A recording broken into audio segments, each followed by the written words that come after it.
Happy, not quite the holidays, but yet everything still feels a bit nuts December, everyone. Today, Jay and I sit down with the big-brained, big-talented, petite-built Laurence Bouvard. Laurence is a French-Italian-American actor based in the UK. She is a seasoned pro with a career working across theater, film, and voice. She's also a multilingual graduate of Harvard University. Yes, Harvard. And the London Academy of Music and Dramatic Art, LAMDA. And she name drops highly regarded learning institutions that she's attended almost as much as I name drop celebrities I've met, or claim to have met.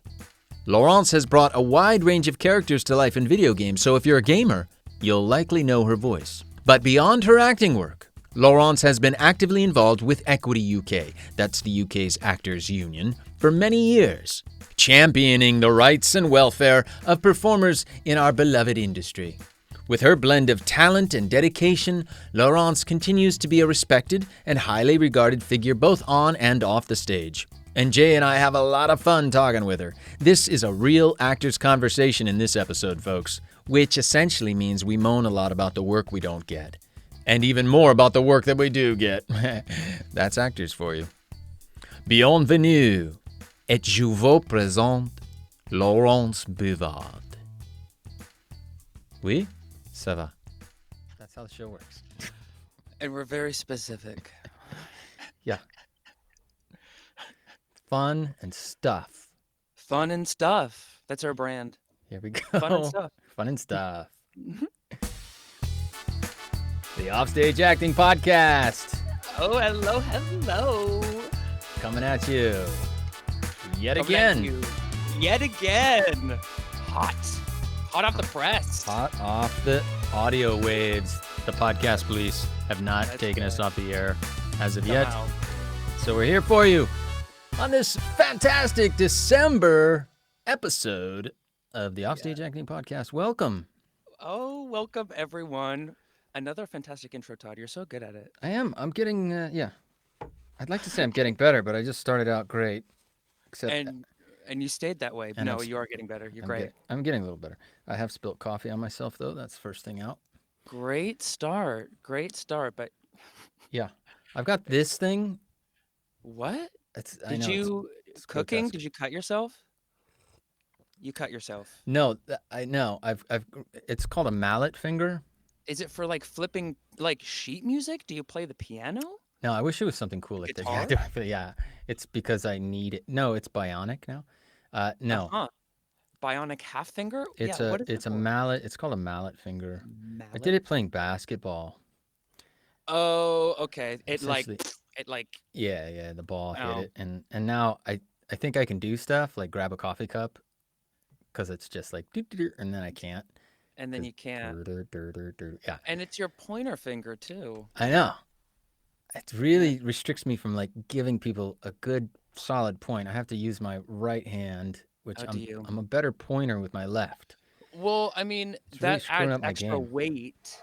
Like, do you feel it has more gravitas now? Gravitas, however you pronounce it? No, I think Is it it's there's more weight? more grossy toss because people just look Oh. at the finger and they go, "Ew, what'd you do?" to your You finger?" point and they're like, "What happened to your finger?" And I like- see. And I hide it with shame, and I go, "Oh." And you, Well, I had it buddy taped for months, if you've noticed, and then finally I went NHS, got off their flat ass, and got me an Uh-huh. X-ray, and then they go like, "It's not Todd broken." Kramer, your Well, flat quack. yeah, We've no, given up. That's not. Have I we have given got. up? We've given up on it. Have I we think. given up? Well, we don't curse too much. Anyway, Okay. ass is not a curse. Anyway, Nothing's a curse, I guess. so you seem quite chipper Do today. I? Are you in no, good spirits? No, I'm not, but I'm really good at pretending. Oh, good. Well, Yeah, thank you. that's kind of what actors do, isn't it? A little bit, yeah. No, I think that's exactly what they do. I don't know. Well, I'm no expert, but I think actors pretend. no, I don't. I just don't want my producer going, "Hey Jay, can we like have some more energy, please?" And I'm like, "Fine. I'll just do this to please the folks, to please the people." You're right. That is what actors do. Yeah, you got to bring them Actually, in. that really is. Thank you. Wow, Please the we people. cracked it. After 43 and a half episodes, Just pretend. whatever this is, we finally figured out what actors do. I think we can Right. stop doing these now. Now that Wow. No, we've no, no, no, solved because the it's our riddle. job. Now that we've solved it, we have to spread the good word and we have to talk to people about it, figure out their journeys. Speaking Maybe of they have good talking to people, words. yeah, let's Uh-huh. get. We have a journey. Figure out their journey. Uh-huh. We're gonna get into the journey Yes. of a dear friend of mine and maybe yours. Okay. Do you know Laurence? Look, I Do you remember don't. her? If I don't, then I am filled with even greater shame. Yeah, Um, you should be. But well, you would have met her doing ADR sessions more than likely, or other voice jobs. I, re- I, But I you don't don't. do a I know lot a of ADR. Laurel. No, I haven't No, done. I haven't met her. Laurence. It's the Laurel. girl with a boy's name. That's the only way you can put it. I don't. I. d- It's I and don't know she's if I've also met like her. she's got a French name, but she's Italian from America, and it always confuses me. I think she also speaks Farsi, and I don't know Oh, that's why. cool. Yeah, and but I so she's like Iranian American Italian with a Right. French boy's name. You know what? Honestly, She's like incredible. power. Yeah, That's great. no, it's good stuff. Screw It's your all expectations. take your expectations and Patience. stuff them. Throw them out the Yeah, window. stuff them. Nobody needs your dirty little expectations. Yeah, Your dirty little expectations. Get out of here. yeah. Um, she's great, Uh, and she's awesome. also a big shot in equity. Oh, is Um, that right? yeah, so we're gonna try to find out a little bit about like what's going down downtown in equity. I'm Oh, gonna is that try to right? I'm gonna try to niggle some information out of her. You're gonna Pact niggle information. negotiations are at their Oh peak gosh, right now. We're gonna find out what's going on with that. gosh, I'd be a terrible negotiator. I'm gonna ask her about that. You should ask her about that negotiation tactics. Negotiation. Negotiation. Wow. Someone You'd help be that me. guy in the room that would just be like, I'm just doing me. I'm just for the fun. No, no, I could be the typist. I'm actually a really good typist. I have pretty fast typing, like 100 Okay. words a minute. So I could do that and shut my mouth. Can you do really? You can type? I 100 never words, 100 words a minute. It's my record. I maybe don't average it, but I can. I have done it. I do 100 the test. words in a minute. Are they like Yeah, yeah, short 100. words? Does No, A you do the count as a test. word? You do the speed test. Oh yeah. I took typing in school. It's one of the best things. I It took two really is. years of typing in high school. Oh, I Or didn't. two Well, we did semesters. it. Well, me being a whatever that my label is, we did it in like elementary school, and so Hmm. when we did like when we learned typing in elementary school, if you like get the home row technique down, Yeah. it's like Yeah. it's The actually the correct QWERTY. technique. Yeah. Yeah, yeah. You gotta do the It's QWERTY. oh no, it's with as diff the middle one. Sorry? As diffigijical. There's me Oh, trying to get the middle. oh yeah, okay, you're right. It's a QWERTY keyboard board. Uh-oh, it's catching. Look what you've Yeah, yeah, done. yeah, it Look what is. you've I made me know, I'm do. so You've made me start getting sorry. dumb. One person's The dumb, my middle dumb aisle, you're right. spreads. But Yeah, it's contagious. it's Your your contagious. goofiness is contagious. I'm Ugh. really upset about this coffee. Oh When I no. like I don't know what to do with it. I can't drink it with my left hand. And I can't put it over here because that's where I got anyway. I'm not No. gonna have coffee today. Basketball, you guys. Don't play Don't play basketball. basketball when you're my age. I won't say how old I am, but I'm quite old, and I'm out there playing with teenage boys, and they're throwing the ball around, and I school them generally, but then my little finger goes bink, and I go, ow, I hurt my Yeah, finger, and you'll and play with them in like 2 months, and they'll it's be like, been "Your finger is still still yeah, hurt," it's been 3 months, yeah. and you're like, "It's still recovering. And one of Calm the down." things I can't do is type, and I can type. I'm a That does suck. this sucks. Speaking of. Yeah, I have to use my middle finger. But I was going to say this when I took typing. Oh, huh. Um, this is how old I am. Okay. Electric typewriters. Electric typewriter? Yeah, electric typewriter. Wow, that is a nuance I don't think I've ever thought about, that the typewriter was like advanced enough to Plugged be an in. electric typewriter, but Right. not yet a computer. Not yet a computer. Okay. You plug it in and then you fire it up and it goes, "Wah," and the whole room buzzes because there's like 30 of them. And everybody's, it's crazy. But it's kids, Okay. if you're out there listening, take a typing class. You will not regret it. It's good. It's useful. I see professional like writers going like tick tick tick tick tapping on it like a woodpecker on their Yeah. keyboard, and I think, really, you're like, and they're in their 60s, 70s, and you're like, you've been writing for 40 years, and you still peck at it with your fingertips. Anyway. Let's talk about Laurence. Yes. Let's watch a little clip. Please. Here we go. Hi, Ted. It's me, Karen, again. Anyway, I just saw an article in the newspaper that made me think of you. The headline was, I married my stalker. And I thought, that could be me and you. Although you keep calling the cops. Well, not that I'm angry about it or anything. I mean, actually, I thought it was kind of funny. I mean, me being arrested for stalking? I have a job. That's good. I pay my bills. I organize other people's lives. I support my friends in times of crisis. I've even dated.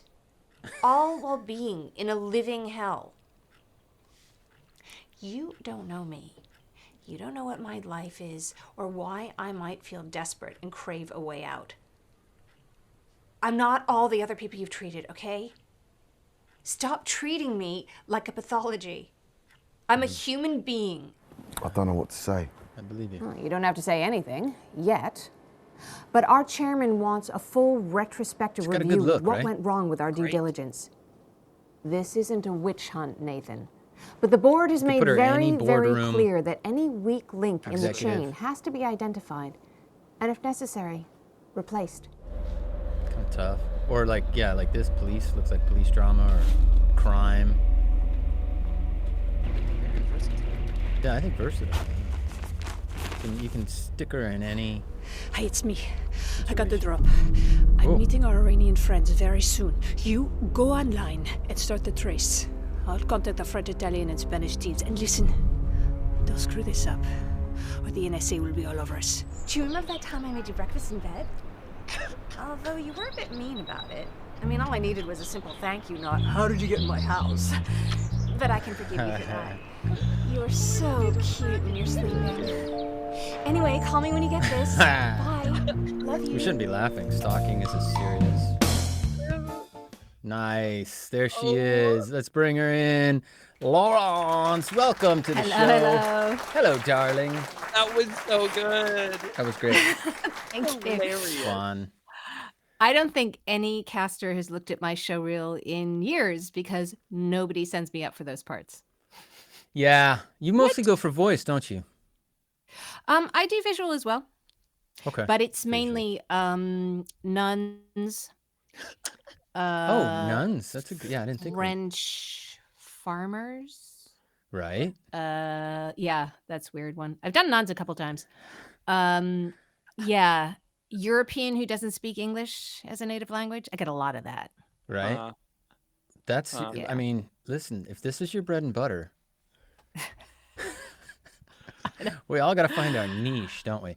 So how is it that you speak? Tell me again what languages you speak, because you don't speak French, but you got a French name. Okay, I am fluent in French. Okay, and so Italian. you do speak French and you got a French name, so Mais that's comment? helpful. Oui, ça va. Merci beaucoup. Okay, so here's my history in a nutshell. Thank you. French father, Italian mother, born in the U.S., French national and U.S. national, living in England, have studied 19 languages, not fluent in them all. Oh, God. I almost spilled my coffee again. And why do you speak? And Farsi is just a language you picked up? Farsi is just a language I picked up. I have no Iranian blood whatsoever. Okay. Great. I just really love the language. Yeah, it's beautiful. Oh my gosh, you're so cool. That is cool. I just have a lot of time on my hands. And stalking I'm an was good. actor. Yeah. I'm an actor. I just stalk and learn languages. But Yes, exactly.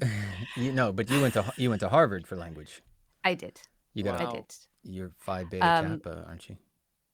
I am. So Good Jade, guess. if you're trying to think about Todd acting memory. smart in front of her, forget it. No, I can't even act smart. Don't try to Trust me, it has helped me not at all in my acting career. Is that right? Nobody looks at that and goes, "Ooh, Harvard. We better Yeah, get but her you're on hilarious. we better get her on the set." You are Thank funny. you. That's great. No, they go, oh, her English is pretty good for, a European. Oh, Right, because they see French. They think. well, Laurence Yeah. Bouvard. Yeah. Yeah, exactly. So that is the cross that I bear. Nobody Yeah. realizes that English is my mother tongue. Yeah. Yeah. Mhm. Very American too, I would say. You're staunchly American more than anything. I am. Do you sort of staunchly lean American. into that when you go out for stuff? I mean, when I'm seen for American, which is very rarely. Almost, Wow. well, voice-wise, I do a lot of American. Visually, almost nobody sees me for American stuff. Wow, really? Very occasionally. Well, I mean, you're only going out for stuff here in the UK, right? Yeah, yeah. And I mean, there was a time when, okay, so my first big role, I was playing Hispanic. mhm. So I was the original Maria in Buddy in the West End for 2 years. Oh, wow. Oh, Hispanic, yep. Yeah. That dates me. Maria. My first job out of drama school, which was pretty That's jammy. cool. I mean, that's pretty Um, cool. Yeah. Yeah, I mean, it was fun. It's a long time But ago, then the though. thing is, people have very short memories. Yeah, So, that's the deal. you know, as all of us, You're we're only as famous good in as our the last thing field. you did, yeah. Exactly. We've all done beautiful, jammy jobs, but, you know, people in Sainsbury's still go, "Oh, my niece is an actress. That's why I She's started in this Catherine." podcast, to just get rid of that stuff. Oh, But, you're an actor. people tell me I have a great voice. I always wanted to do that. I was great. Yeah. I did a production of, and they want to tell you the production of something they did because, and you go, there's a difference. It's like if you were a rock star or a professional musician, and they go, oh, I play guitar a little bit, I dabble, and you go, that's not what I do. But that's kind of why I started the podcast, was to alleviate some of this like misconceptions, let's say, about what it is an actor does and a working actor, because you do work quite a bit, do you not? I do work, and I'm very grateful for that. I am the working unknown. Yeah, as you're they the say. you're the voice behind the voice, and well, I think I see you at pretty much every ADR session I ever go to, and I think you're Well, probably that's doing just more because than me. they like my languages. Because you hire me Yeah. and you can get a Right, bunch you of get versions a of few things. things, yeah, you get a few, but the American stuff, and um, that's why I wanted to show your actual show reel and not do a voice thing, because I know that you've got chops. You went to LAMDA, right? I did. Yeah, Jay went to I LAMDA. did. Oh, we're alumni Ew. friends, whatever that's called. Yeah, I probably went way before you did. yeah, probably. I'm that's fine. Wait, what's it called You're when you're fresh-faced and classmates? boyish. Yeah, Yeah, he's boyish. I'm For You're sure. boyish. boyish. Yeah, you're Yeah, the schools fresh-faced and the schools boyish. changed too. I know that I went to Lambda, whatever, and the Like 4 schools years ago or with something, right? me and you are totally different. And even Lambda now than it was 4 years ago when I went is totally different. So Yeah. yeah. But it was, I mean, it was an amazing experience, and it's why I came to the UK. I thought I would come, Same. do drama school, get it out of my system, be told that I couldn't make a career as it, and go back and do my PhD, because I had a place on a PhD program at Harvard, and Okay. Right. gave that up halfway through the year. Wow. Ooh, to come to I am here, the woman who turned down Harvard. you turned down a Harvard PhD It's I the name of did. your one woman show. that's Yeah, there you I know. The go. woman who turned down Harvard. Harvard. It's a great I name. turned down Harvard. Yeah. Turning down Harvard. But you're from Massachusetts, aren't you? I am. Is that like, did they just let anybody in from Massachusetts into Harvard? Is that like a thing? Because they didn't let me I in, mean, but I'm from California. well, here's the thing: is when I was applying for colleges, we didn't apply for like 20 like everybody does now. You Yeah. applied for maybe 5. Right. Mhm. And growing up in the Boston area, it's hard to not apply for local schools because there are so many. Yeah, Um, makes sense. so I applied and I Yeah. didn't think I'd get in. And in fact, I had set my heart on a different school and then went to visit it and realized it was in upstate New York and it was freezing cold. Ooh. And I was Yeah. like, oops. Oh, Ha ha ha ha. I did that same thing. I applied to Northern Arizona University just as a one-off, like, because they had a big theater and a big theater department, and it was kind of close to where I was from, Southern California. I was like, all right, yeah, just go out there, like, I'll throw my application in. And I show up, and it was way up in the mountains of Scottsdale, because you think Arizona, you go, yeah, it'd be nice. and- Arizona has mountains. Oh my God, they got mountain. And then the guy starts walking Yeah. around. And he goes, so there's a whole, and it shows it's the, we're taking like a tour before you make your decision. And there's like about, I don't know, 10 of us. And he goes, there's like a whole underground linkage. You can go, and there's like a mall down there with all kinds of food courts. And then you can walk from your dorms underground to all your classes and stuff. So you never even have to step foot outside. And then he goes, and if you do, all these sidewalks are heated. I was there in the summer with like a buddy, and we're just walking around. And he goes, all these sidewalks are heated, and so that will melt the snow. So it's really not a problem. And I'm like an idiot. I'm like 18. You know, I raise my hand. I go, "Excuse me, sir. Does it like snow here?" And everybody's like, "Yeah, it's like the second most amount of snow you get in all of America, massive ski resorts and everything." Because I'm getting Really? I'm getting the idea that, wait a minute, if you're here in the winter, it's lockdown. Like you don't go underground. You don't even walk out. And if you do have to walk out, they have to melt the snow off the sidewalks with under sidewalk pavement heating or whatever it was. Okay. Anyway, so where in upstate New York? Buffalo? It was Cornell, Oh, you just. and I went there in April, I said and it Northern was this Arizona University, which nobody's it in was. Scottsdale, and then you say Cornell. I Well mean, played. it's a great school, but No it's You went to kidding. Harvard, Todd. What did you expect? Well, What did you I don't know. My choices were San Bernardino Community College and Northern Arizona University. That's no. Go ahead. I'm sorry, Cornell.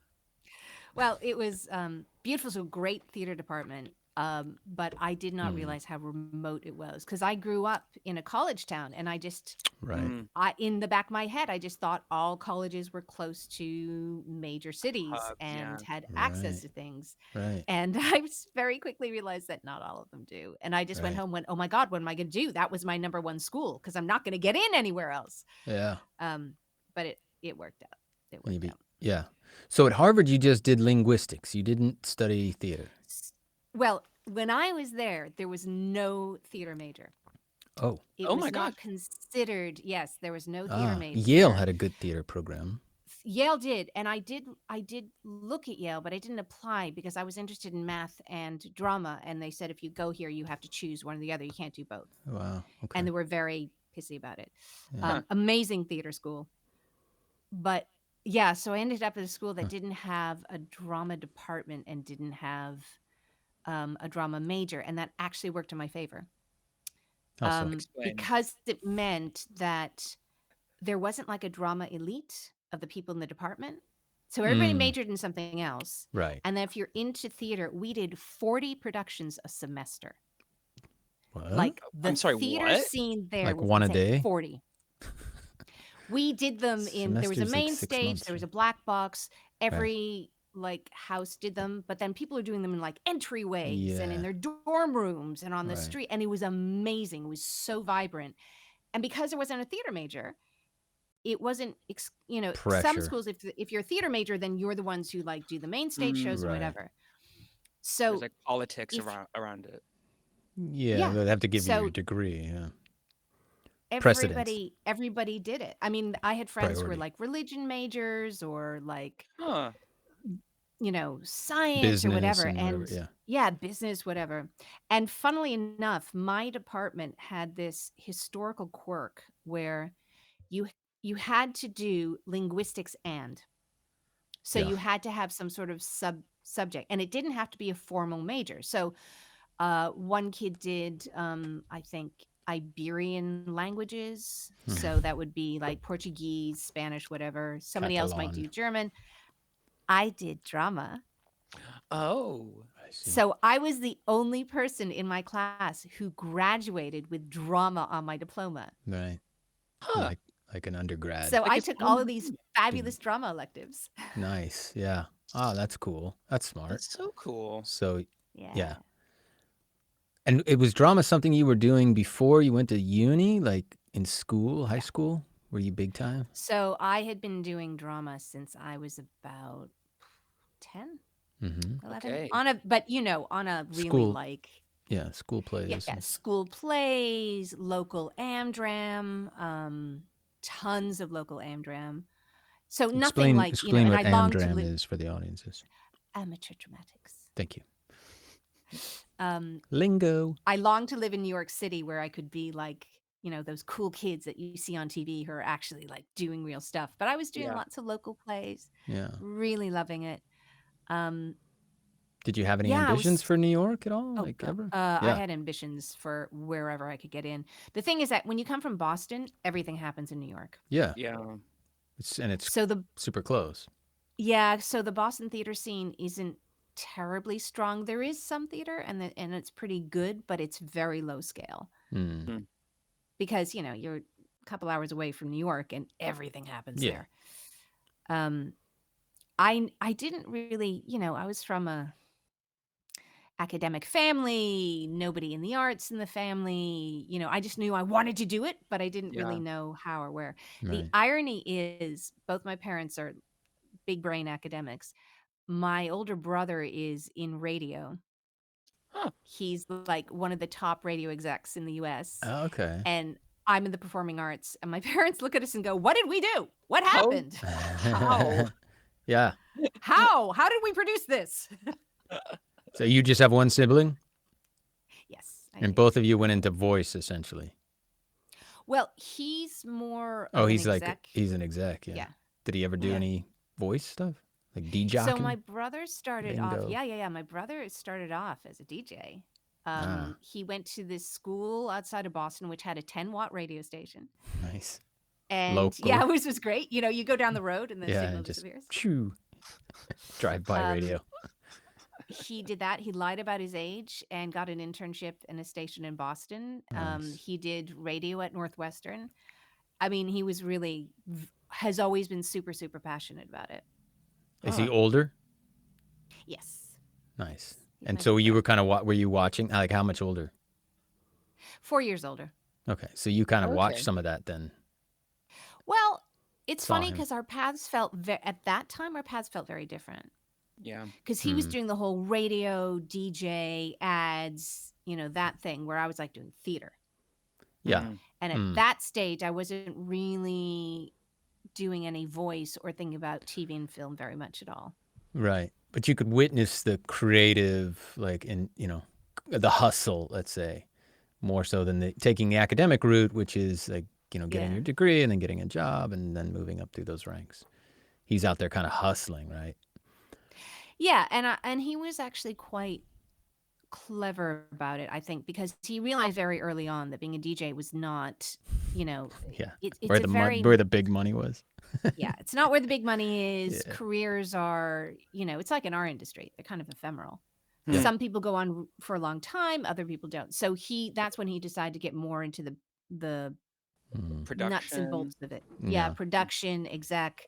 So he now is sort of radio advertising as his Okay. specialty. Is that But he loves his job. What company does he work for, can you say? I think Because it's all gone digital now.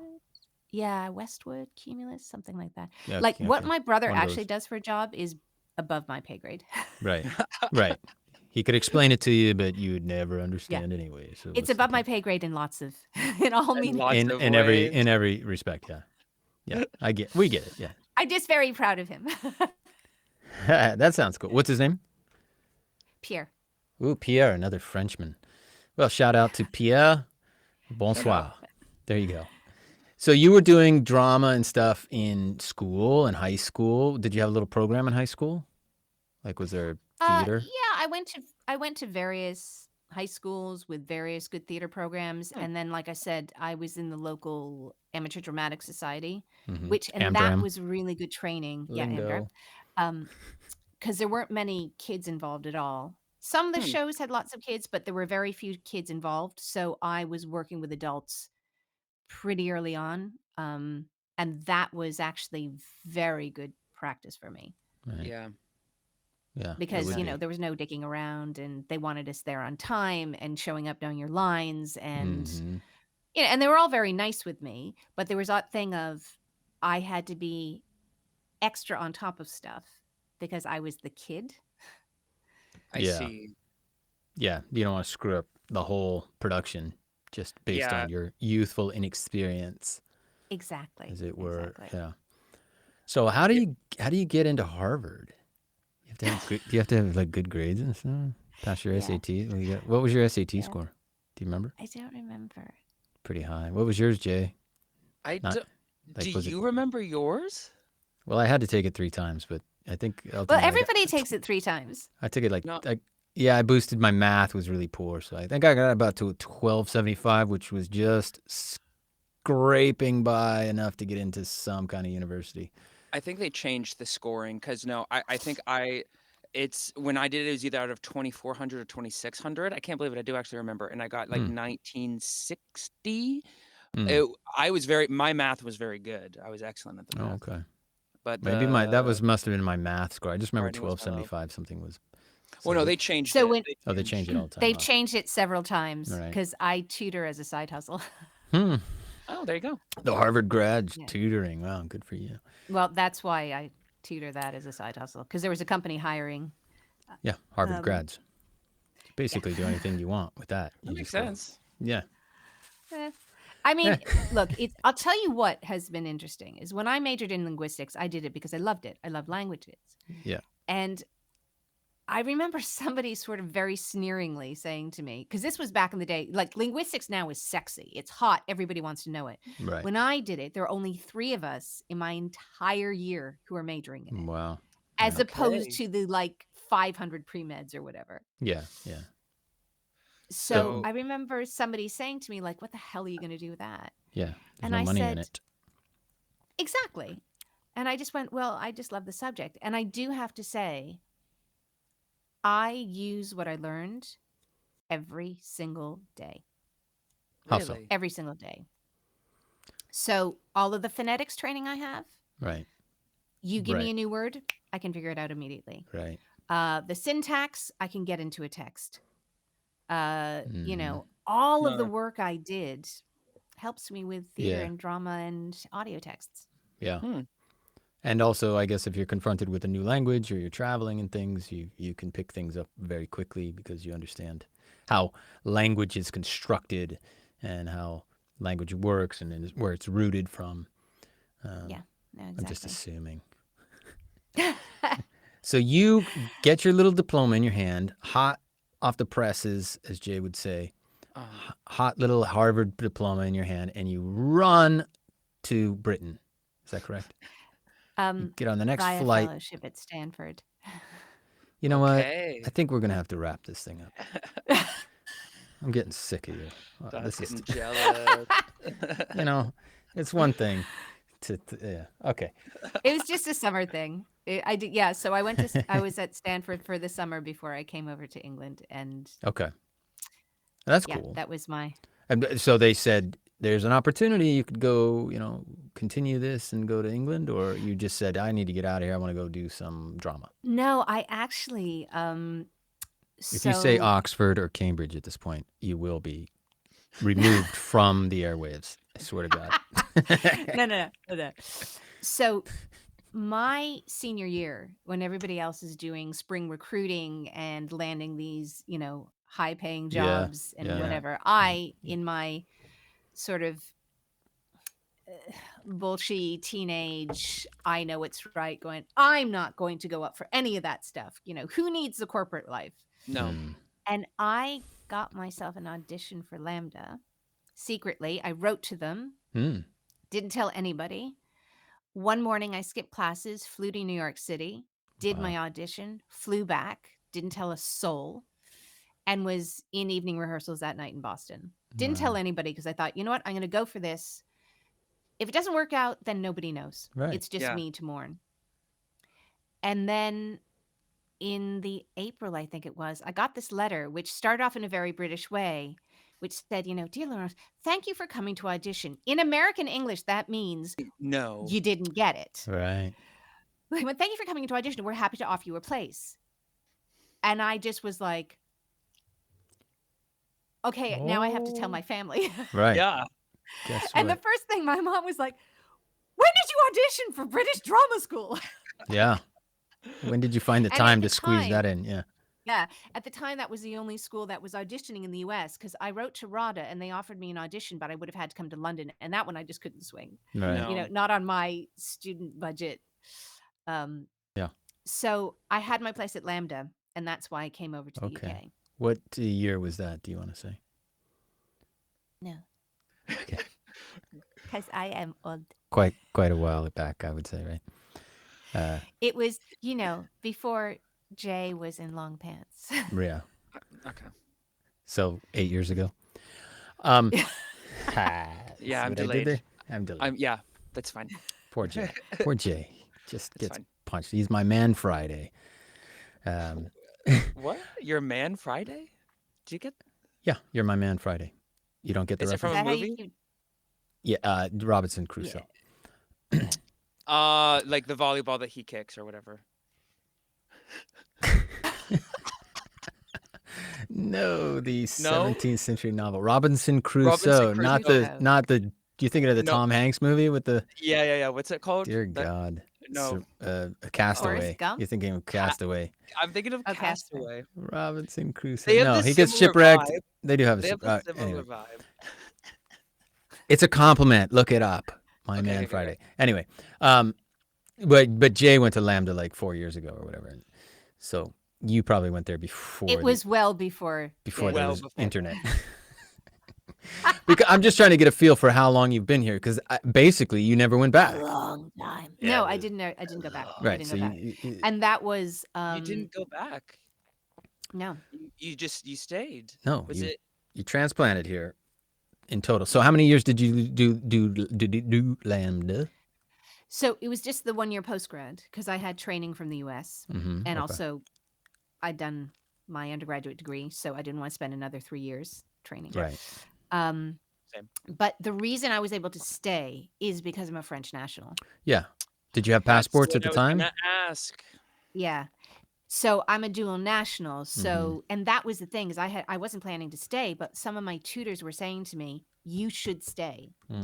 You can get work." Mm-hmm. And if they hadn't said that, I probably would have just gone back and gone, "Well, this is a fun thing, but whatever." Hung Right. up my Spurs. my acting sheets, hung up my spurs, and just gone to do my PhD in linguistics. At Harvard. So I got a lot of encouragement to stay, Hmm. and I got an agent pretty quickly. So it just There- kind of rolled from there. Yeah. Yeah. There was definitely a time and a period 15, 20 years ago plus when Americans were in short supply and they had parts for us. And Well, funnily enough, again, it wasn't the American that people were seeing; it was the European. oh, really? Huh. And it That was could- very much that they were Mm. saying, you could stay and play all of these different roles. Right. I didn't realize until I moved to the UK just how European I looked. Because in the US, my name is just one of many unusual names. Yeah. Yeah. Nobody ever blinks about my name in the US. Yeah. No. Yeah. Because everybody's something. Yeah. No one. Scotch, like, Irish, or, Italian, "Oh, that's their name." Polish. Yeah, exactly. Like Everybody Jay's surname. has, it might Surname. be a family name, it might be a cultural name, but there's no like really makes Attachment me to feel like, that- yeah. Yes. I have Yeah. a German surname, but nobody ever thinks that it's even German. It just sounds like some American surname. Yeah, But you come here and they're like, oh, you are French. Okay, you must get the French rolls. And So you yeah, so my give me first croissants. so my first TV role Don't was joke. playing French. Okay. French And I maid? remember they kept going, "So, your English is so good. Where did you learn it?" Oh my I God, was that's like, funny. America. Wait. Did you go along with it or did you correct them? Oh You went no. along with it. Brits are I always went like that. along Or with they used to Yeah. really be like that. I remember when I was living in Prague, some old British women were sitting behind me on the tram and they were going on and on and on about being lost or something. And finally I was like, I'll just help them out because they need to shut up. And I had lived there many years and stuff and spoke Czech and all. So I just turned to them and I go, you want to get off at the next stop and then you'll just walk and then you'll see it or something like that. They go, oh, thank you very much. Yeah, lovely. And they go, your English is quite good. And I said, thanks. I studied in America. And then they went, oh, how long did you study? And I said, 15 years, which is basically from the age of 3 to the age of 18 or whatever. I was like 26 years plus university. I don't know what I said, and they're like, oh, they didn't get it. My English is good because I'm American, you nitwit. Anyway, but I digress. Enough about me. We were talking about, who were we talking about? Oh, Laurence. I wonder the big circle in the The center. big circle of in the middle. There we screen. go. There she is. In the Okay. very middle. So, but do you go to France often? Notice how I say it with the proper pronunciation. Yes. I go about once a year to visit family once or twice a year, and I You go got to family. Italy once or twice Okay. a year. And I are mean, you- it is that Yeah. No, my you. parents- No, you go. No, you. so I've got family in the States and France and Italy, so and an actor's budget. Yeah. So, Yeah. So you got I it's cheaper to go see where family I can here. when I can. Yeah, exactly. But are your Exactly. parents like first generation, or are they like literally off the No. boats? My dad is from Paris, Okay. and my mom is from Trieste, Right, Trieste. I remember you saying that before. Yeah. Okay. Okay, so they and they speak met with at Harvard. accents and stuff. And they were they cleaning the toilets at Harvard, and that's how they met? They both got immigrant No, jobs. my dad was on a Fulbright, and my mom was getting her PhD. Okay. Well, Goodness. it's been great talking to you. God. Really pleasure. Thank you, Laurence, for joining us. She said earlier about her parents were super big brain academics. Come on. Yeah, but I guess I thought in the the provincial sense. In the Super big brain provincial academics sense. from Trieste, Okay, that's cool. So they went to Harvard, but I want to get a sense of the home life. Because maybe that's Someone where they spoke French at home. They spoke French at home. Okay. Okay. And to you. Yeah. Although my brother and I were very much wanting to blend because we were the first generation. Yeah, when you go to school, you Yeah. speak English. You don't speak like So this. I'm afraid that I didn't, although I could understand it completely. Right. I You didn't didn't speak speak it back. very Right. well. Right. Oh, okay. So I actually studied it at school. So there's probably part of the reason is that you realized that at some point, I'm imagining that this is a gift. You've got two other languages at home that you could be fluent in, and maybe makes sense to dig into those. Know a little bit more about your and I roots think and things as well. Yeah, and I think I spent a lot of time in my childhood because in summer I lived in Europe, and there's that sort of immersion theory where they go, oh, if you just drop somebody somewhere where they don't speak a word, they'll pick it up in 3 months. Yeah, that's not entirely true. No, that doesn't work. Yeah. No, I mean you have to have a little bit of grounding, and then you can. Right. So during university, I lived in Italy, and I had studied Italian, so I had something to go off of. And there, my Italian did get fluent because I was using it every single day. But if And you you had had a just dropped foundation. me in the country with nothing, Yeah. Pizza, lasagna con formaggi. Allora. I gelato. am very much like to. Have a gelato, please. Por favore, gelato. Quanto questo? That you speak like So me, how is basically. your Czech, Todd? My Czech was... That's a hidden skill. Yeah. Well, it was pretty fluent when I was there. I think I don't have an opportunity to speak it very much, but when I do, it starts coming back. It's quite Why difficult. were you there? I bailed on America at the age of 28, and I thought things were getting a little hairy there. George W. Bush had just stolen an election that nobody remembers because now there's so much other political upheaval there. But, and it looked like everything was going down the tank. And I was turning 28. I was pushing 30, and I thought, you know what? I've always wanted to go to Europe. If I'm ever going to do this thing, now's the time. Pull the trigger. Do it before you really get settled and locked in. I was living in LA, doing the actor thing. And I was getting a master's degree in creative nonfiction writing from a very prestigious university, which I won't name because you won't have heard of it. But anyway, and it was kind of with a travel writing feel and stuff. So I wanted to travel and live abroad. And I'd been in Europe before for a while. But anyway, yeah, I just, I landed in Prague. At the time, it was what they called the left bank of the 90s, sort of. I came in 2000, late 90s for the first time. So it was kind of very wild and new, and the wall had just fallen not 10 years prior, So I ended up kind of just thinking I might be there a couple of years, and I ended up, 2 years turned into 5, and 5 became 8, and then by 9, I'm going, what am I doing? Do I live here now? Am I Czech? What am I? I was speaking more Czech than English at that point. It was weird. That's cool. Yeah. Have you been to Prague, Laurence? I've never been. I have. I was actually there shooting an independent film a couple years ago. Oh, okay. Very beautiful, very cold. Very beautiful. Very beautiful, very cold. Yeah, and it's beautiful every season. By the way, I mean just stunning. So and we get nice full force seasons there and stuff. And what happened to me, but essentially was I kind of turn my back on the acting thing. I was like, I'm going to be a writer. This is dumb. This acting LA scene, it's not for me, really. But they were shooting so much stuff for all over. I was doing French commercials and Russian commercials and American movies, and we were doing a ton of theater. There was like a little community of us expats all doing English language theater, and it was a really cool time to kind of be there. But if you wanted to survive, and I'm the kind of person that likes to take care of themselves. I don't want to run around with a translator. Can you talk to this mechanic? My car is, not working. I need somebody to. No, I don't want to do that. So I just started picking it up, and then I realized it's like the third most difficult language in the world. Like after Icelandic and Cantonese or something. Finnish. Yeah, it's like Jesus. Oh, really? I mean, it's Finnish ranks is up there. 22 cases. Yeah, Finnish. I don't You go know. to Finnic 22 languages. cases, like suitcases, briefcases. Yeah. Here we go. Don't get into this with him. He won't get it. Yeah. So German has 4 cases. Yeah. Serbian has 7. Finnish is 22. What is okay?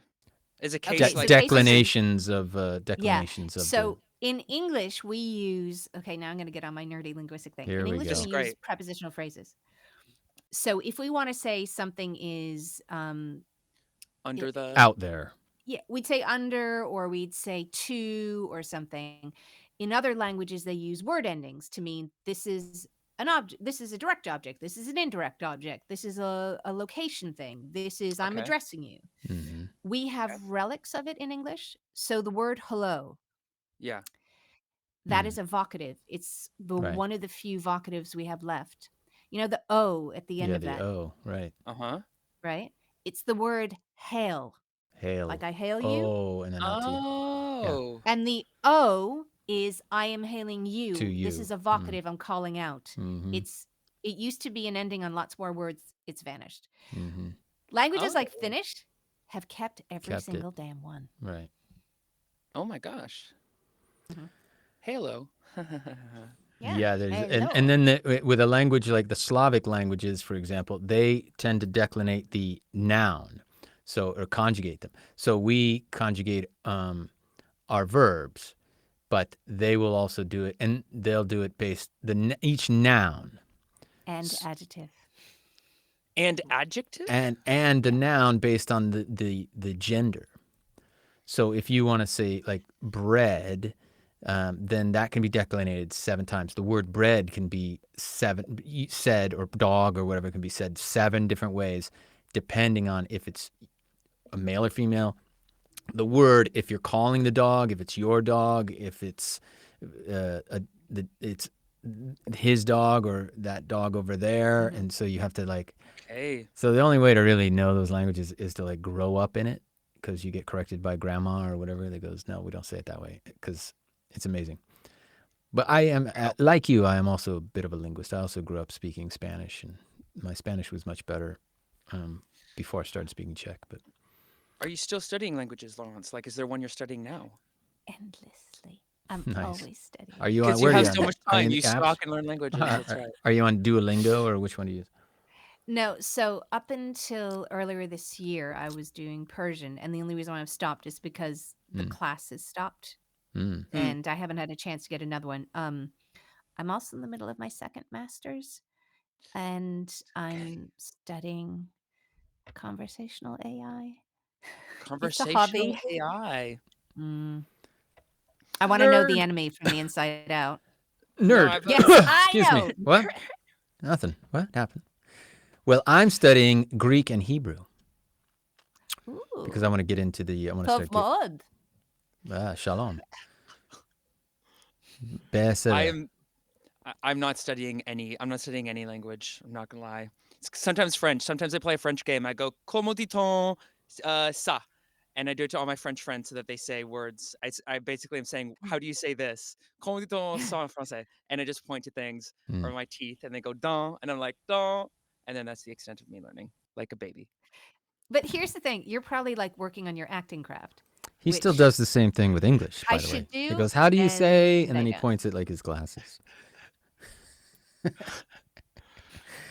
All right, let's switch before we get down this rabbit hole with Jay. Uh-huh. Jay's nonsense. Of Jay's not. Yes, fine. Leave me. No, we love you. I Thank just you so much. Yeah, we must it leave. it can get a little, how do you say in French, tiresome? Como dit-on a lot? A lot. Yeah. Comment dit-on? A lot in français. Beaucoup. Let's talk beaucoup. Yeah, it can get beaucoup Beaucoup J. tiresome. Beaucoup J. Beaucoup J. Beaucoup ennuyeux. Beaucoup Oh, ennui. it's such a sweet little language. Ennuyeux. Talk to me about equity. Oh, yes. Let's switch gears over. So here's what's really interesting. Yeah. My mom, I think I told you, is big brain. She's a professor of political science. The very name political science makes me want to weep with boredom. I have never, well, this is the thing. I've never been interested in politics. Yeah. I've never been interested in, never been interested in any of that boring stuff with the guys yelling at each other and wars and stuff. I just am an activist. Right. Or I realize that now. Right. But I was just like, I just want to I'm angry with certain things happening in my industry, and I'd like to fix them so that me and other people don't have to deal with these problems. But that's not political. Right. And then the first time somebody called me an activist, I was like, "What? No, I'm What? not. What? What? I don't get out and glue myself to the road in front of like lorries. No, I'm just trying to fix things because they make me angry." Right. How do you try to That fix is them? actually what That's you're activism, doing. yeah. But you don't, you're not throwing I'm fixing tomato things because soup on portraits in the gallery. Yeah. It's priceless works of art. I have a strong sense of justice, I think. And I think working in an industry like ours, where there's a lot of exploitation. Injustice, yeah. And to me, I'm a very logical person. And certain things that happen to me that aren't logical, and so I want to fix them. And I discovered very early on that if I was active in equity, I could get the things I wanted fixed first. Right. Okay. The things that affect you the most. Yeah, I'm the same way. Yeah. That's smart. But I think, yeah. I was just going to say, I think what is really satisfying is when, we are on the verge of getting something which has not only annoyed me, but has annoyed the vast majority of our cohort. Yeah. And I don't know how much I can talk about it right now because there are lots of things ongoing, but we're about to have a massive success in something that, and not just with one particular area, like across the board on this particular topic, the employers are acquiescing.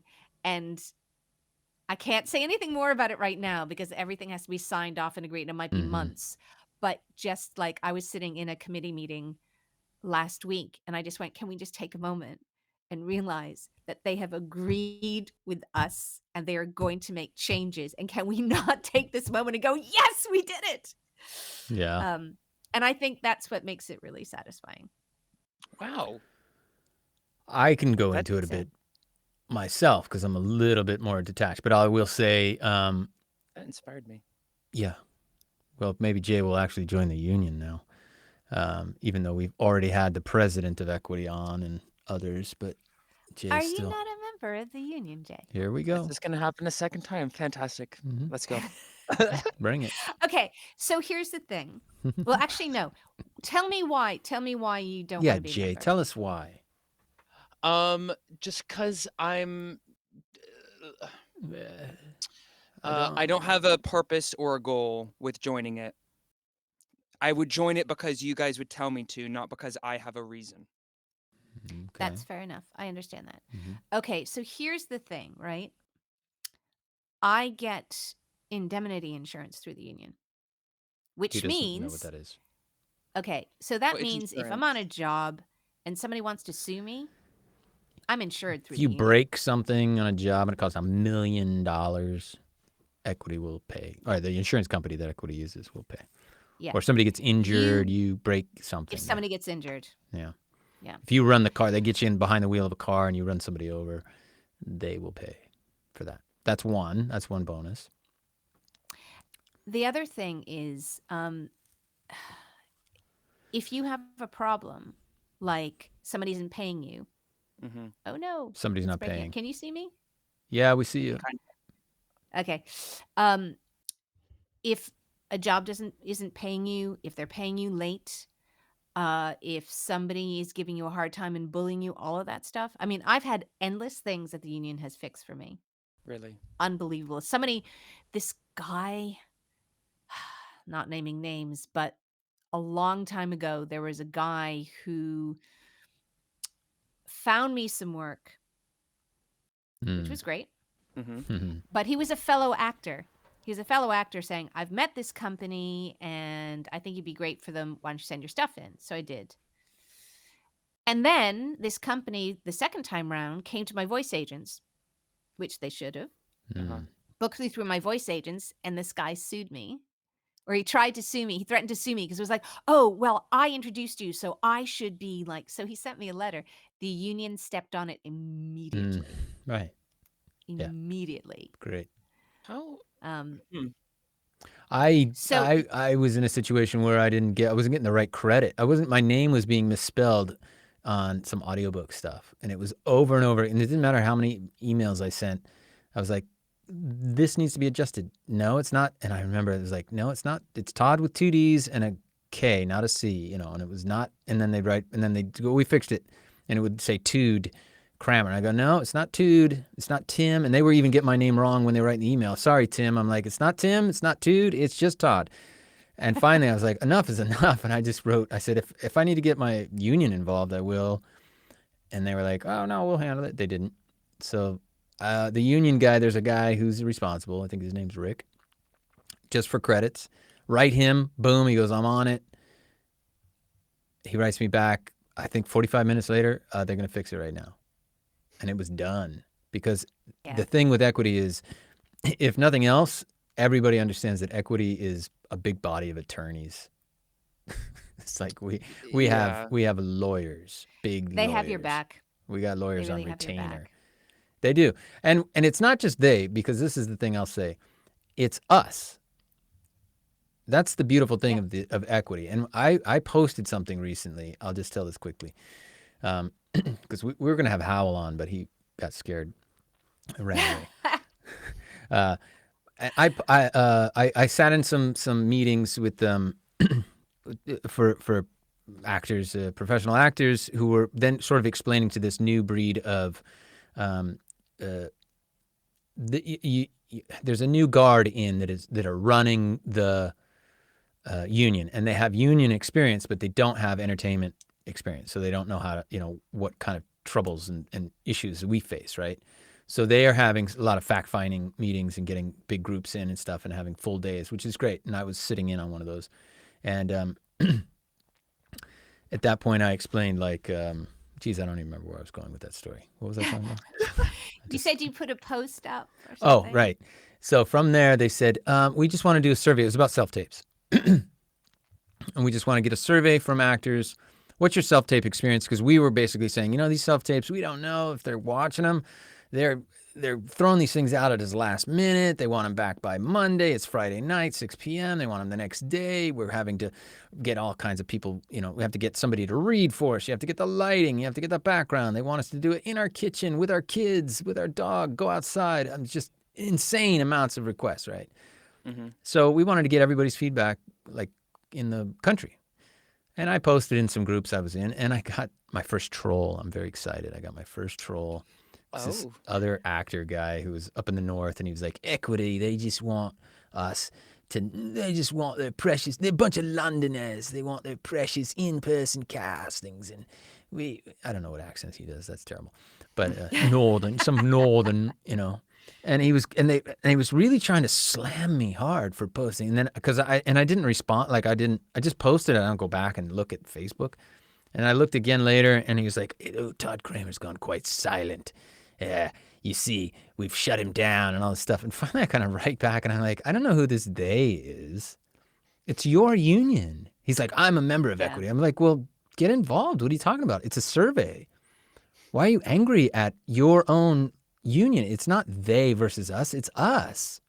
If anything, it's us versus them, meaning anyone who's not a professional actor or who isn't in the entertainment industry who's trying to screw us. But he was really angry, and I started to understand people are angry at the union and kind of there's a lot of vitriol about it. I don't know why. I think the thing that makes me the most cross is the people with the loudest voices who shout at the union are the people who are the least involved. Yeah, for And the sure. people who don't realize like the amount of like I'm happy to spend the time I do, Mm. but you know, if I hear one more person say, "Oh, what's the union done for us?" I'm just like, Yeah, Jesus, what do have you done have for any you for idea? us? What have you done for the Yeah. They don't have any You know, idea, but also the attitude is wrong. It's not it's our body. And it's particularly if you're a member, there's nothing keeping you from becoming a branch officer, getting on boards, volunteering, running for office, being part. You've done it now for how long? 20 years almost, right? so 15? I've been involved for a really, really, really long time. When I was fresh out of drama school in my first show, Yeah, there used to be a North American Actors Committee. right. Oh, And I was, back in the day, and Yeah. I was recruited for that as a fresh-faced young thing. Yeah. And that's how I started in with the union. And then I've just gone, and then I was secretary of my local branch for a little while. But again, it was because people said to me, "Oh, do you want to do this?" I was like, "Sure, wait, Dad." Yeah. I've been on the audio committee. I was audio counselor for a couple years. They got rid of the box and then brought it back. And I'm now and have been chair of what is now the Screen Actors Committee. We used to be Screen and New Media, and then they changed the name again. Right. I think what I find so exciting about it is that there's a lot of stuff going on. Yeah. And if I go to them and say, I want to do something. So just before the pandemic, I came to them and said, I want to have a workshop day for our deaf and disabled members in games.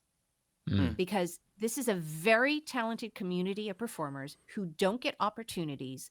They want to work in games. The games industry doesn't know about them. So let's have a workshop.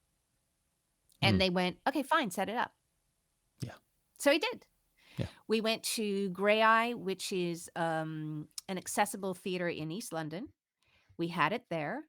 I pulled in favors from the games industry because I work in the games industry quite a lot. We had a panel with motion. We had a motion capture workshop. We had an audio workshop. We had a whole bunch of panels talking about the industry, and it was amazing. It was Wow. amazing. No. And that's the kind of thing the Yeah. union will do. Yeah. They have the resources. They're perfectly willing to support. I guess the point. What's the message? Get involved. The message is it's very member driven, and and without you and me and all of us, the union doesn't exist. It's not like a bunch of, I don't know. I think, and this is the problem, is that there's this perception that there's this they that does everything, whereas actually it's like me and my mate and Howell and Dan Edge, who's A bunch of working amazing, and actors, basically. Linda, a bunch of working actors who are going, oh, this doesn't work. And I think the self-tape thing, I would like to pick up on that because that is, let's face it, that's the bane of our existence. It's terrible. And I mean, they were around before COVID, and then since COVID, it's really exploded. And, here's the thing, they have their uses. Yes. And, then there have been times when I've been like, I can't make the actual casting, so I'd rather send in a tape or whatever. However, it's been completely unregulated. Yeah. And I was in a meeting with PACT with some other actors several months ago, where the whole reason for us being there was to explain to the producers what self-taping was about. Yeah. And they were appalled. That's what I heard. No That's what I idea. heard. And the casting directors as well. Were they part of that? Well, the casting directors, they kind of know, but they're in the middle of it. And this is the problem. They're being is that asked you've by the got- producers to give specific things and whatever, directors. And also, it's the producers that do the timelines. Right. So how many of us have been like, oh, we're shooting on Thursday. Could you do this self-tape like tomorrow? And we'll choose on, I had a casting where I was coming back from a family trip. I was in Geneva Airport. Get this message through from my agent going, could you do the self-tape and have it for 9 a.m. tomorrow? And I'm going, No. I'm not going to get home until like 9 tonight. Yeah. And I've got to sort out dinner for my kid and all this. Anyway, I did it because that's what we do. Wow. And also, I should add, it wasn't really fully my casting. I think they were scraping the bottom of the barrel because they called me. Oh. Mainly because the reason why I say that is that they were casting for a Persian woman. Now, Right. culturally, I'm not, but they Right. were probably going, we need a Persian woman we need somebody who can speak Farsi of a certain age. She looks kind of like, she says on her thing that she does it fine. So I Right. knew that my likelihood of getting it was small, but I did it anyway. Right. And I knew they were shooting so that was the Monday. I knew they were shooting it Wednesday. Did they tell me no? Did they hell? Right. And I think this is one of the issues. They ask us to drop everything, do everything, deliver it, and then they act as if they're doing us a massive favor by telling us no a day before major principal photography begins. Yeah. I don't think they understand what actors do. They're just sitting around like they don't have, it's just a thing, an item that you take off the shelf and you plug it in, and it's not a human being with a life and all that stuff. So when you say, And also, well, Yeah. I just wanted to add, because one of the things that nobody seems to acknowledge is that when you go into a normal casting, yeah, you might have lines to learn beforehand. You might have a bit of travel or not. And I get that travel is difficult. If you live outside of London and have to come in, that is an issue. sure. Yeah. However, your commitment was learn the lines, take the train. Yeah. You do your 15-minute casting, you're done. Right. In and out of the room, somebody takes care of all the technical. In and out of the room. Yeah. When I get a casting, and I've timed it because obviously I'm active in talking about this, for just one role, for one scene, it takes 6 hours. Yeah. What? From soup to nuts, it's Yeah. 6 hours. To set it up, get the lights on, get your camera set, learn the first lines, I get get the somebody to script read, through. get the script through. Well, I don't get anybody to and read. you got to edit the thing, you got to upload it, you got to sign the NDA online, and you got to try to deal with all their little hoops that they've got. Yeah. Fill out all the forms. And to be honest, from what I've been hearing on the grapevine, fewer and fewer people are getting readers because it's just not practical. It's not practical. I never did. I've had, I would read my own side back to me, or just leave it blank. Yeah. It's stupid, but this is the thing. If I'm doing my process, which is different to everybody's, but I get the script in, I load it into my teleprompter, which I sometimes use or not, but it's there. I then record the other lines. Yeah. Right. And I have to do it timed so I can do it in. Then I have to think about what I'm going to wear. Then I have to think about where in the house I'm going to shoot it. And then I have to take all the furniture down and move it. Right. I have to work around the other members of my family so that they're not in that room. I don't live in a big place. Right. Yep. Yeah. Then I have to set up the lights, which I'm very bad at. Then I have to set up the camera and get the right angle. Then I have to get my makeup. Then I have to get it. That's And not the even audio. doing the role. Yeah. Yeah. You have to be a technical whiz. Yeah. And then I don't know what they want. 'Cause So even when though all they've this given is a paragraph of info. and they give you some weird scene that has nothing to do with, and you don't even know what the context of the show is. Whereas if you go in and meet the director and have a conversation, at least, or the casting director at the very least, and they can go, this show is about this, and you're not catching the right tone, because they can tell you, no, this is kind of one of these things. It needs to be more like this. And you go, oh, okay, do it again. Give me a couple more shots.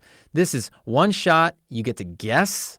Is this a futuristic sci-fi? Is this scene dramatic? Do they want CIA type agent, or they want more comedic, like off the cuff? You have nothing to work on. And then you just upload and wait to hear back from nobody. Well, what was interesting is when we were talking to the producers afterwards. Yeah, this is what I want to know. Producers and what did they have to directors. say? They said, we're getting these people now who they've done a good tape, and then they get in and they can't be directed. And all of us went, yeah, because you can't tell from a tape whether somebody can, if you've taken 50 different takes of that scene at home and you happen to choose the right one. Right. And we heard last week that one director producer, after that conversation with us, has gone back to in-person castings. Really? What are they saying about Zoom castings online? Zoom castings, I think there is a good alternative. I mean, I personally don't like them very much, but then I haven't had very many. I find them, look, I live in a place with terrible broadband. Right. It's just, So for me, Zoom castings are slightly less stressful than self-tapes, but still pretty stressful. I'd rather be in person, but I Yeah. do think they're great if you live somewhere in the country where it's hard to get to a major city, Yeah. you have kids, or you're disabled and you've got caring responsibility, whatever. Sure, Yeah. Yeah, Zoom it's a is big fine. schlep to get in. I like to go in when I know the director's there and they really want me.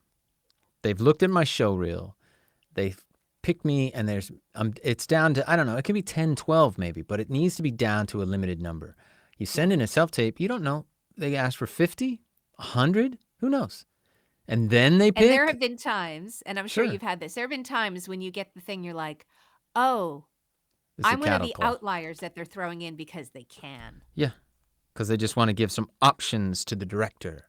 So Yeah. then later he goes, well, let's see the 3 that I really wanted. And then he picks one of those. And they go, well, we've got all these options. And he goes, no, I think we found the right way. And you go, Yeah, it's like, yeah, so that's my 6 hours gone and nobody even bothered to look at it. So these are the kinds of things that we're looking to get sorted. And I'm curious to hear a little bit about what the reactions were then from PACT. You want to tell the audiences what PACT is, what that stands for? okay, so PACT is the Producers Association. It's basically the trade body for producers. Yeah. And I shall also add that we are still in negotiations with them, so I can't really talk about lots of stuff. Yeah. But what I was interested to see, and it was what I suspected, was that They the didn't know. producers just didn't know. Yeah. Because I think a lot of people have this idea of, oh, they're just out to get us, blah, blah. They simply didn't know. As far as they were concerned, all it was us holding up our phones going, doing our tape and sending it in. Yeah. 20 minutes. Yeah. That's what they thought. Grab your cell phone. Yeah. Yeah. And here's the thing. It could have been that way. Yeah. If that's Yeah, it what could. everybody had agreed to. Right. But then there's those But we go-getters out there that'll spend 12 hours on it, make the rest But of us also, look bad. we've all had those emails from the casting directors written like big capital red letters. Do not do this, and make sure and anybody who mislabels their file, we will throw it out. We won't be You've all looking seen at, those. yeah. Yeah, you've all seen that. Yeah. And Oh, so the yeah. problem is, I mean, honestly, every single casting director I've seen has a different different Yeah. file name convention. Yeah. There's have no to- one way to do it. Right. And yet, so that's another thing we have to negotiate. There was one casting director, or a couple of them I've seen, where they say, you must compress it down to, I think it's 480. Right. Problem is, on an iPad, 480 is not an option. Right. Hmm. It's 540 or 360. Right. It's HD, 720, 540, or 360. 480 Yeah. is not an option. And so there are these actors that go, oh, but there's this app you can get. I'm like, I don't want an extra step. Yeah. Yeah. Exactly. No. Spending all So, day and and not getting yeah. paid. Yeah. Well, Extra exactly. frustration. And then you have a couple castings, 3 or 4 castings in a week, and people go, "Oh, you're so lucky," and you're going, "No, it's extra work." Oh my God, I hate it. I dread now when my agent goes, "You have a self tape," and I go, I know. "I got other things to do. I don't want to do your self tape. I don't want to do it." And I'm it like, actually makes "Oh, me it's really gonna interrupt." sad. Yeah. Because I used to love it. Yeah. I used to love auditioning, and I still do if I'm in person. But when it's like you, if particularly it's a Friday afternoon, I watch my emails anxiously, and usually it's to like go, oh, please, please, please let it be a job. But I'm looking there going, Yeah. please don't send me an email saying I've got a self tape. Please Right. don't. And that's terrible. Hmm. It's Right. our way into work. It shouldn't be that way. Yeah. Do we have any like ideas to make it more fun? Like Well, get paid for it. I I mean, mean, that was I'm think- pushing to be paid to do self tapes. If it's 25 quid. Well, I think that's more problematic. That's far more problematic. But here's the thing: this goes back to the equity stuff. I was on the self-tape working party, and this past year or so, we've released 2 sets of best practice documents. Now, best practice means just that. Yeah. This is how we would like things to be. We means can't bin make you do it. them, but this is how we'd like them to be. And those best practice documents have laid out things like, don't ask us to do anything that you couldn't do in a blank room, like when we used to go in and be videotaped. Right. Used to be you'd go into audition for a commercial, you'd be in an empty room, you'd pretend it. Now they want you to set up a whole 6-course dinner and bring your friends around. Yeah. You know, And have a white ridiculous. background. Exactly. Plain background. So things like that, things like limiting the size of the sides. I mean, I remember this was back in the early days. I was asked to audition for something like 12 different roles Oh in wow. one self-tape. But each one had like tape? one line. Right. Read And each They line. want you to do it in like quick succession, like just like No, 12 separate. tapes. Videos. Really? This was Really? early days. And the thing was, there was also like, oh, we don't know the nationality of this character yet. So could you do 3 different ones? Both scenes. So I literally spent all day. I wouldn't do it now. Of course you All did. day Oh my doing gosh. all of these. Oh my God. And they didn't even get back to me to say I didn't get any of them. It just makes you hate the industry that we chose to be in, yeah. But So what's the because of being in equity and having this self-tape best practice thing, there's now something to point to. Yeah. And it's more and more people are adopting it. And then U.S. unions are looking at it as well because they Oh, don't really? have this. Oh, they don't have it. Ah, okay. No. Well, that's good because it sets the precedent anyway. And if they can see that, look, it's going to go this way in the long and short term anyway, no matter what we do, we might as well start adopting it now because this is what they're, most likely going to be pushing for down the road and what the agreement's going to end up being. So let's start adopting this thing now. I mean, is that the silver lining?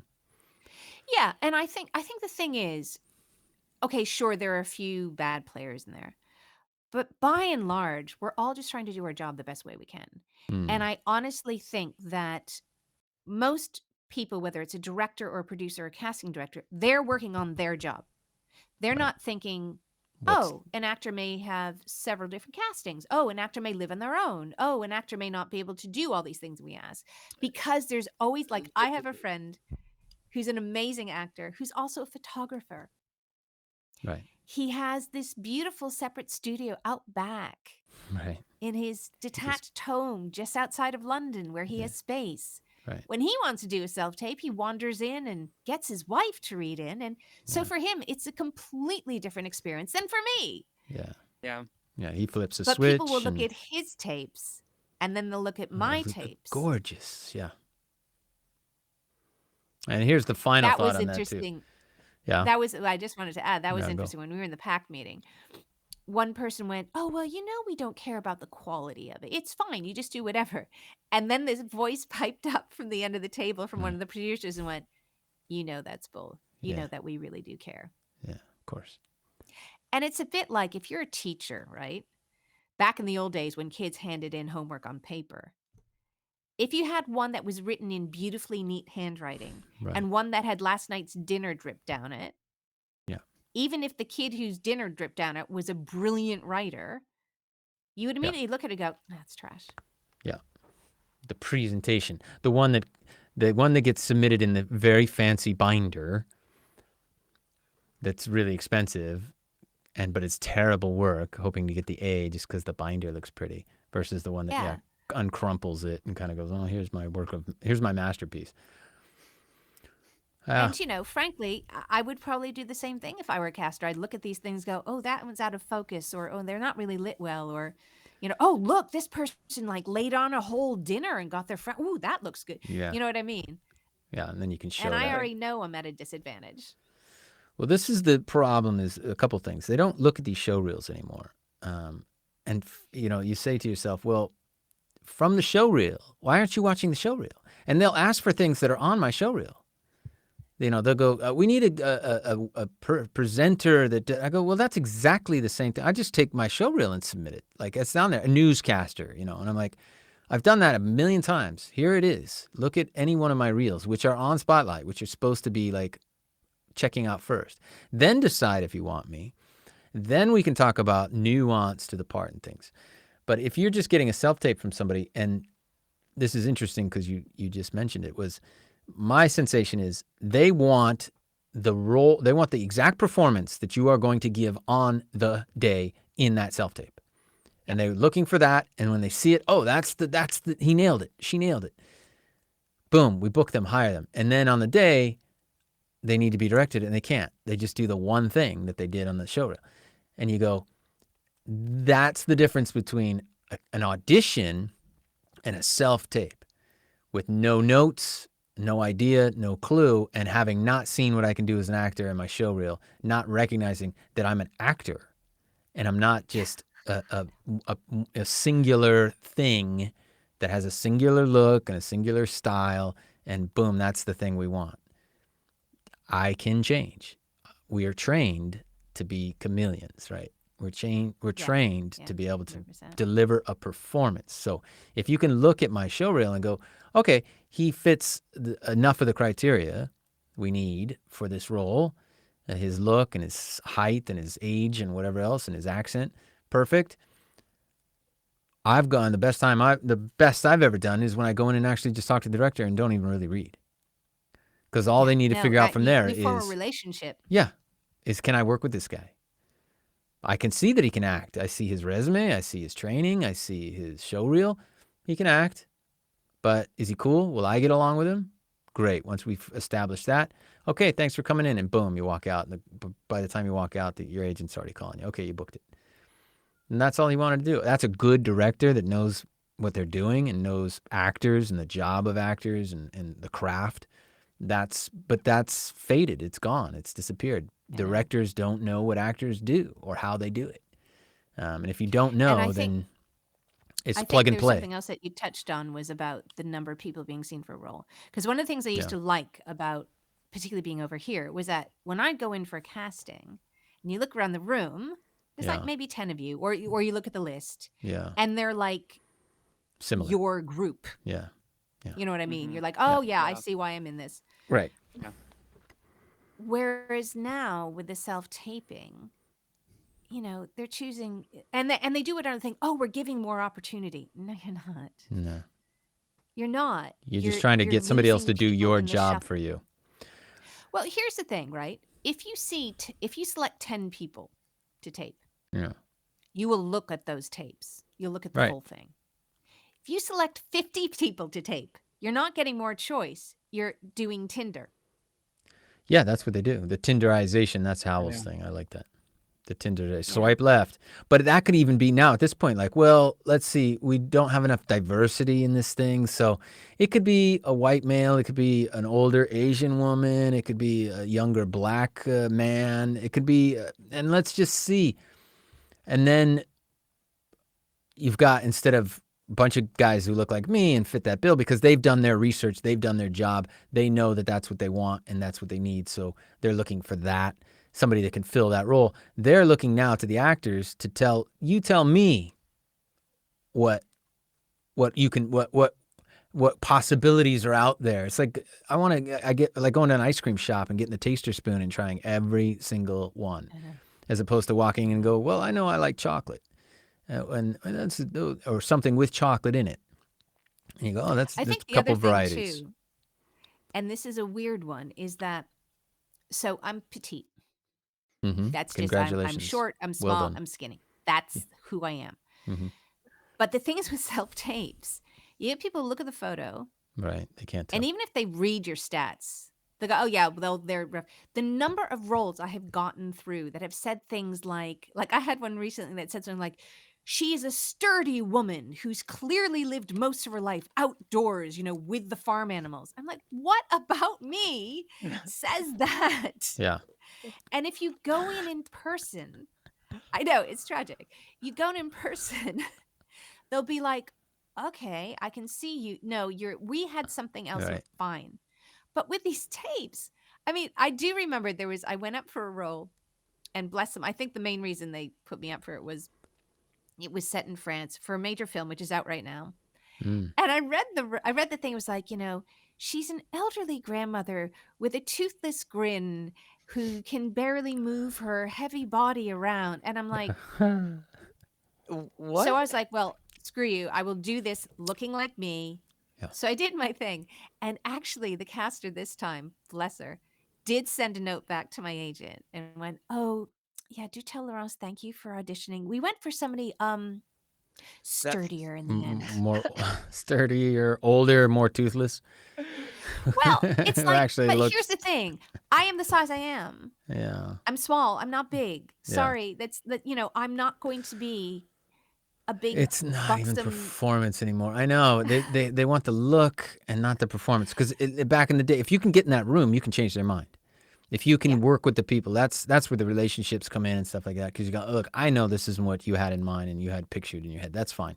But let me wow you with a bang out performance where you go, oh my God, okay, I've changed everything I thought because this is the performance I want, right? You have Yeah. to. They have a problem. They have a role that they need to fill. You need to be the solution to their problem. Even if they don't understand how it can be solved, if you can solve it for them and wow them, but if you don't have that opportunity to get in there and work with them a little bit, back and forth, And a it's little the rapport, working. It's the working with it's the them. working with them, then we'll never crack this thing.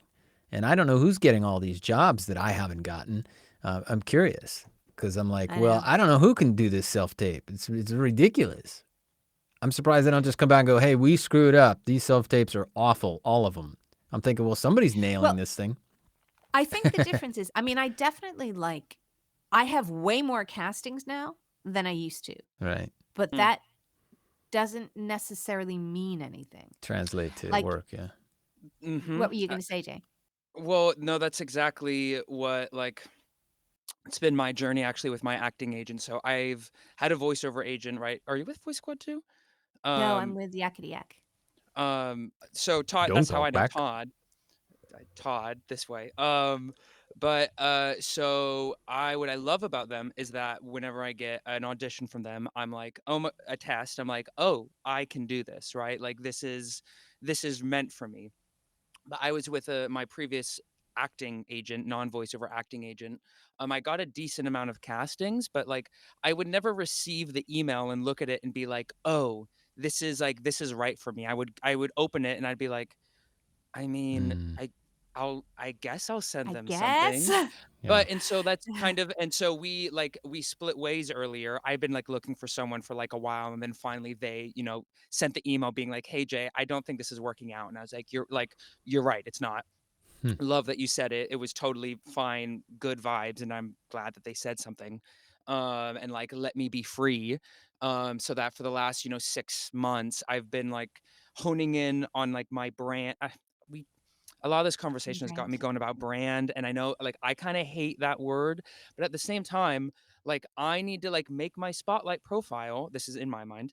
I'm going to make it so that my next agent, they look at my profile, right? And they're like, "Okay, great. I see what I need to be submitting this guy for." Because I Mm. need my next agent to be like my voiceover agent, where every time I receive a casting, I read it and I'm like, yes, Mm. right? And I'm like, it's like maybe I will spend a long time in it, maybe I won't, but it won't matter because I want to, I can because play I'll be like, this. I could be doing it, Right. and that I if can if see I believe myself in in it, that I'll be role. like, great, I'm happy to do this because I see it. Because earlier I didn't, and that goes off of your topic of like more castings doesn't mean more good, because Jobs. Opportunities, yeah. if they don't fit for you, like there's so much people in this industry, right? Like I get a casting and I'm like, I'm not going to be the 40-year-old war veteran. Like I'm going to send one in to be respectful, but actually I might like when I get it, sometimes I would actually say, I would send my agent, I'd be an email, be like, hey, um, I could not do this. Well, And they I've would be done it like, no, once. no, I you did it. should. I literally I got something. I was meant to be who was the actor I was supposed to play opposite to? Midnight Cowboy and um uh, Oh, you might have said this before. I'm trying to remember. yeah. I don't. And I was supposed to be like his best. It said his best friend, um, um, Angelina Jolie's father. What's the guy's name? Anyway, and I looked him up and I was like, he's in his 80s. Like, how am I his best friend? Like, I don't even come close. Like, what are we talking about here? And my agent goes, well, do you want to just call them? And I was like, yeah. So I got on the phone and it was like, yeah, this is Todd Kramer. And they're like, okay. I said, well, do you want me for this part? Because, I don't look like I should be. And then they go, what's your spotlight? And she looked me up and they go, oh, yeah, no, we want you to read. Oh. And I go, okay, all right, I'll do it. So I did it, but I actually, I'm trying to look it up right now. What's it? Oh, you actually called them though. That's I kind called of John Voight. That's very old school. John Voight. yeah, yeah. You actually got in communication. Oh with yeah, and another I could tell person? she was gatekeeping Surprised. a little bit. She was like, it was like secretary, and I could hear the whispering and like the agent above, and I just want to make sure there wasn't like an error because I am not a In the guy in his same 80s. age. Yeah, like I don't know, it's a best friend from work and stuff like that, and they looked. Honestly, fair. Good job asking. I think. Yeah. I I mean, even here's the got I thing, got in the running for it in the end and stuff, so it was okay. Here's the But thing I'm glad would I say asked. Yeah. Is that my current agents I adore because they know who, unlike some of the agents I've had, they really are quite happy to send me Italian for French, for American, they will send all. But sometimes their castings will come in that they haven't necessarily chased. Right. And those tend to be the ones where I'm like, really? Hmm. Yeah. But also, I would say what are harder are the ones where I know I'm right.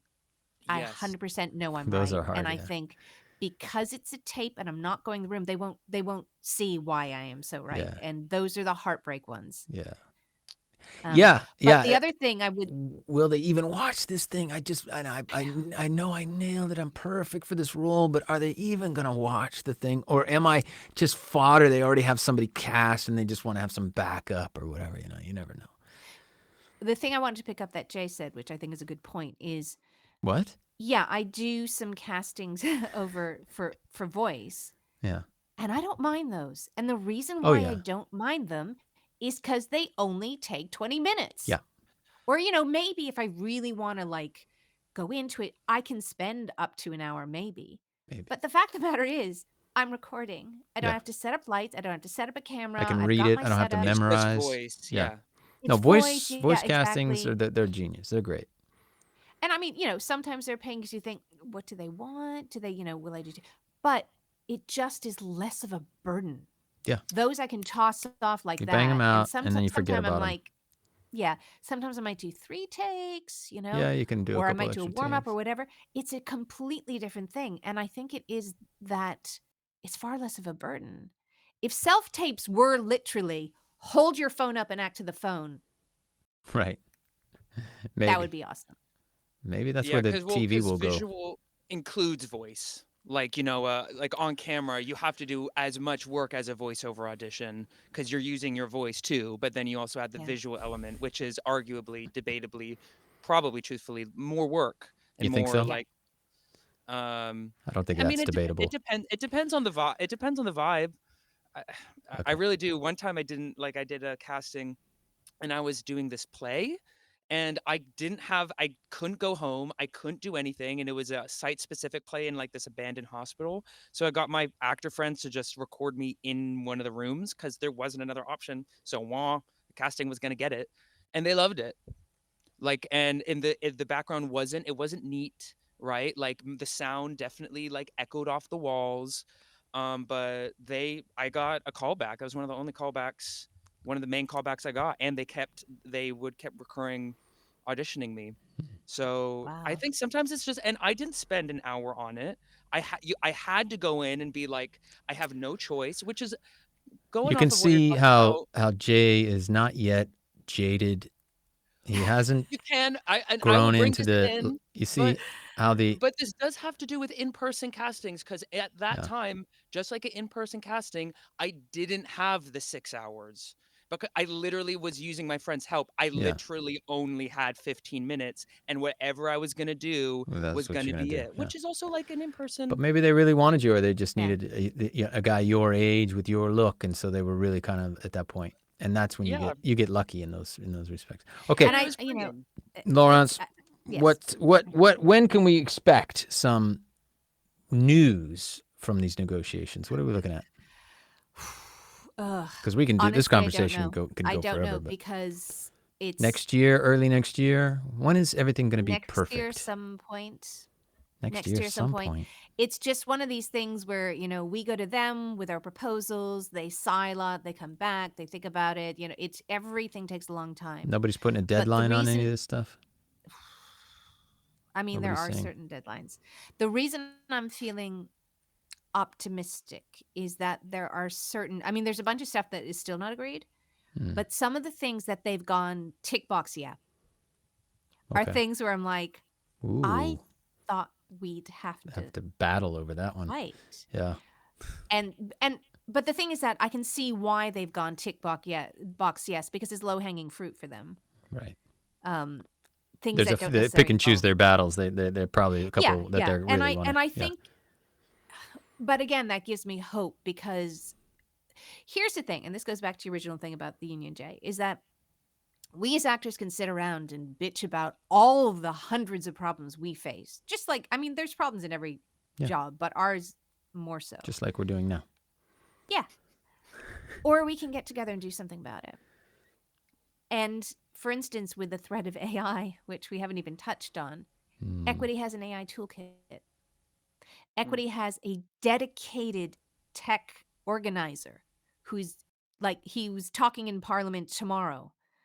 And we've got, the union is robustly pushing back on stuff. And already, every time there's something like there was a job going on 2 weeks ago, a game where it was a runaway performance production from Europe that wanted to AI scrape everybody's data, the union was on it immediately. Wow. So I guess that's the thing is you say, oh, I don't have a particular reason. Well, the reason is it's your livelihood. It's your work. And it's your future. It's your together, career. It's your career. And if there's an issue, you want somebody else fighting that battle for you. If somebody's not paying you, you don't want to be the one going, excuse me, could I have my pay, please? You want the union to go, you're going to pay that person or there will be consequences. Because all we want to do is show up and do our job. We want our agents and we want the union to do all the yelling for us. Right. Yeah. We just want to be creative, not fight. Wow. Okay. Laurence, thank you so much for coming on. This has been fun. It was real fun. And we got into a lot of great stuff, but I'm glad we also talked about you, and not just about all the angry actor stuff that is also interesting but fun. But it's all cool. You got holiday plans? Yeah, I'm going back to the States to see family. Oh, atta girl. Nice. You take How about you guys? Your family with you? We'll be hanging out. We'll be doing what we do. I'm going to Seattle to see the fam. Oh. Is that where you're from? That's where my family is. Nice. Who's paying for that? My mom. No, bless her. She's paying for it. Send our love to you. Got a son, don't you, Laurence? I have a daughter. Oh, you have a daughter. How old's your daughter? 26. 26. Wow. Okay. All grown up. Yeah. You gonna see her? Is she gonna be with you? Yeah, she is currently in New York doing an MFA at Parsons. All right. Enough of you and your spectacular family. Sorry, it's my family. We didn't mention my Merry computer Christmas, science Happy New Year's. No, we're not gonna talk anymore. Best wishes, happy holidays to you and yours. Holidays. Thank you so much. Thank you. There she goes. Thank you. We're gonna send her off with a big applause. Yay! Bye. Wow, Jay. Well, we won't spend too much time wrapping up. Okay. Whew. Yeah. Intellectual. The brain is moving. It's just too much. She's just Too much. She's too intellectual. That's what you meant. It's like too much. No, I'm not blaming her. That was a great. It was a great conversation. I just got exhausted by all the Ivy League college references. It was like name dropping, Ivy League this, Stanford that. The Todd Kramer. The Todd Kramer. Yes. But anyway, thank you, Laurence, for jumping in. We've been wanting to speak to her for quite a while, by the way, but trying to balance so that we don't always end up talking about equity and stuff like that. But great holiday chat. Great holiday chat. Take us out of into the next year. And we appreciate the audiences as well. Yes. We'll see you next time. Where? on the the Offstage Acting Podcast. Oh boy, that timing was terrible. It got better. Thank you for joining. Thank you for listening. Good luck with all your acting endeavors. Get out there, join your union.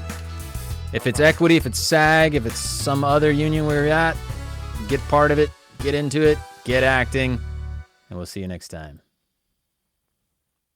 Yay, thank you. I did it. That was great. Well done. Well done, you. That was fun. Very stimulating. Very stimulating. Thank you for coming on. Yeah. Oh, I can talk about our industry endlessly.